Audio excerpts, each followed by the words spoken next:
So what's your relationship with criticism like? If you're like most people, like me, like I was for a long time, there's a certain level of fear of criticism. This is what Napoleon Hill talked about in his book Think and Grow Rich. This was one of the six ghosts of fear, the fear of criticism. Ghost number two. And like the first ghost, it is a powerful fear, and it tends to affect us in our lives in ways that we don't even think about. What does it make you feel like when someone criticizes you? How do you feel when someone points a finger at you? How do you feel when someone says you could have done something better? Does it make you angry? Does it make you want to fight?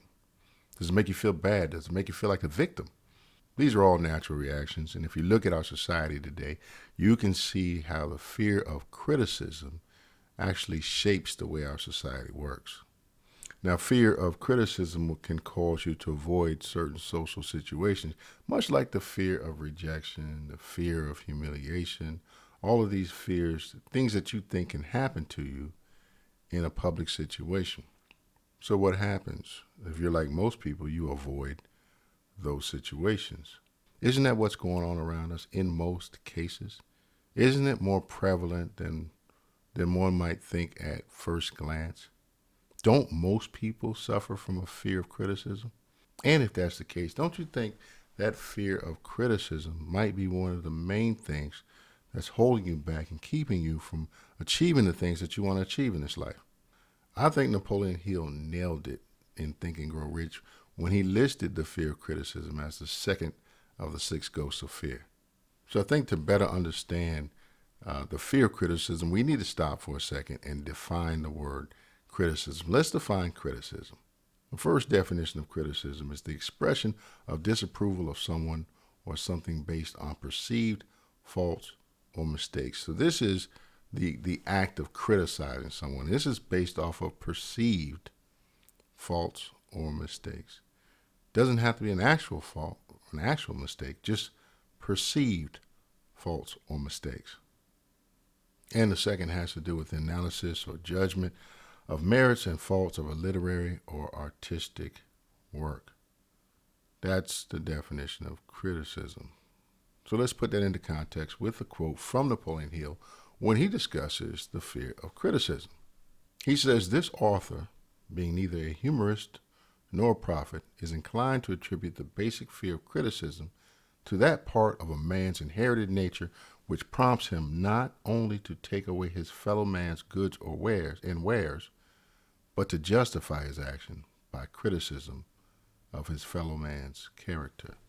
It is a well-known fact that a thief will criticize the man from whom he steals. That politicians seek office not by displaying their own virtues and qualifications, but by attempting to besmirch their opponents." So what happens is the things that you don't want to happen, they'll happen while you sit idly by because you won't speak up. You won't address them because you're afraid of being criticized. But why is that fear so strong? It's because we are social creatures. We're designed to function as part of a group. By nature, we want to be part of a group, and we don't want to be ostracized from that group. Think about that word, ostracize, ostracism. That word comes from the ancient Greek, right? And what that process involved, ostracism, was basically kicking somebody out of the group. So it was a democratic process. People voted on this. And if you were voted out, you were gone for 10 years, right? And the thing about it is that you didn't necessarily have to do anything wrong. Sometimes it was more of a political move, just like what happens today, where somebody wants to get rid of the competition, get rid of you for whatever reason. They point the finger at you and they criticize you in hopes that other people will join in, and then you basically get kicked out of the group, right? And then that group is so important to us that we are willing to just be quiet, not speak up, take it, go along to get along because of our fear of being ostracized. I mean, so think about it. Think about it in the context of your own life. I remember as a young man, sometimes the group would do things that I didn't necessarily agree with. I didn't think were right. And I recall times where I didn't speak up. I mean, for the most part, I was that kid who defended the weak. I hated bullies, things of that nature. But there were times, I remember there were times where some things went down that, and it could have been, the boys will be boys type thing. But I remember I would have a fear of speaking up because I didn't want to be ostracized from the group. Sometimes I may have let things go a little too far until I got to a point where it was a clear violation of what I believed, a clear violation of how I thought about things. And that's when I put my foot down and I said enough is enough, and I put an end to it. But a lot of times it just shouldn't have to get that far. We should have a clear standard. People should know where we stand. It shouldn't have to get to a point where you can't take it anymore and then you have to shut it down. It should never go that far. So let me share a quote with you. It says, "Great minds discuss ideas. Average minds discuss events. Small minds discuss people." Now, when it comes to criticism, where do you think the majority of the criticism is focused in our society nowadays? Not so much on ideas, because you can see people have a debate that's supposed to be about ideas, and somehow it degrades into ad hominem attacks against the person. So most of the criticism is focused on people and maybe events. As Eleanor Roosevelt so eloquently put it, these are the topics that small minds and average minds tend to gravitate towards. Why are you here?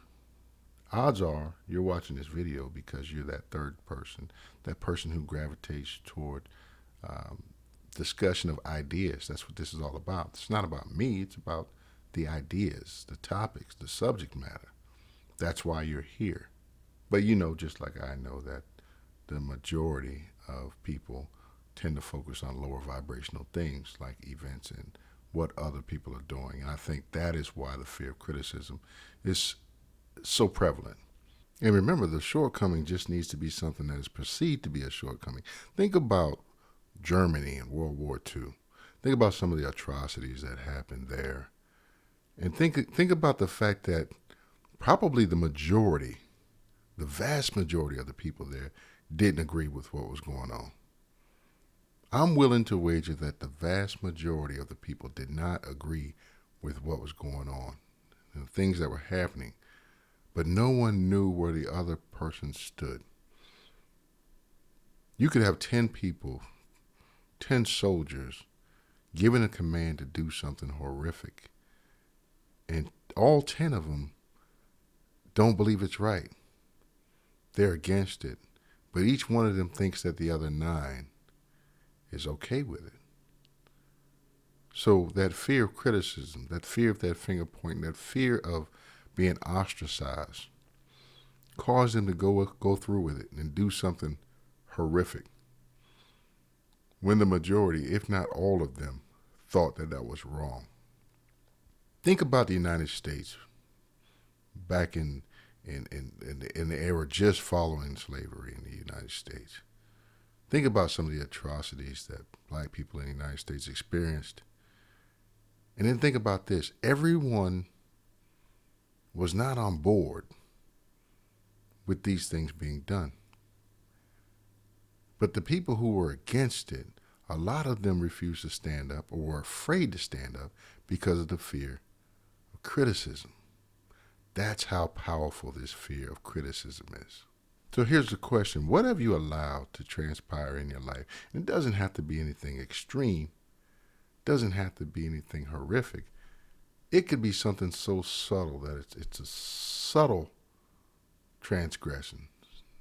Something as simple as keeping you from achieving what you want to achieve, or reaching the goals that you want to reach, going where you want to go, living the life that you want to live.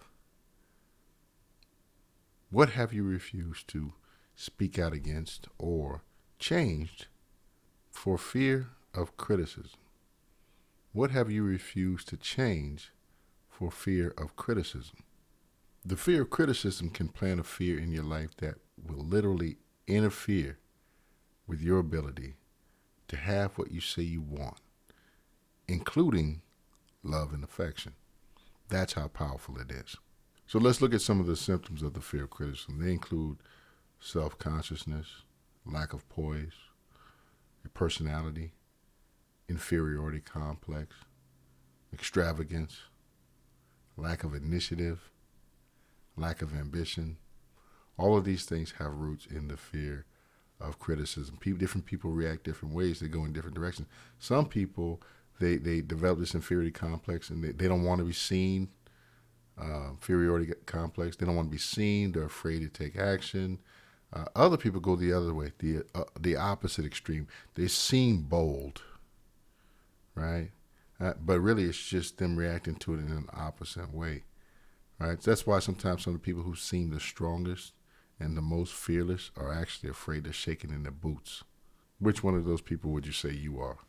So a lot of people who are here probably have read the book Think and Grow Rich. If you had not, I encourage you to read that book. If you have, maybe read it again. Maybe give it another look. So again, the fear of criticism, powerful, powerful fear, and it will interfere with you having the life that you say you want. Whether you want it or not, for real, that's another topic for another video. Because often we say things that we want things, but if we wanted them, we'd behave in a different manner.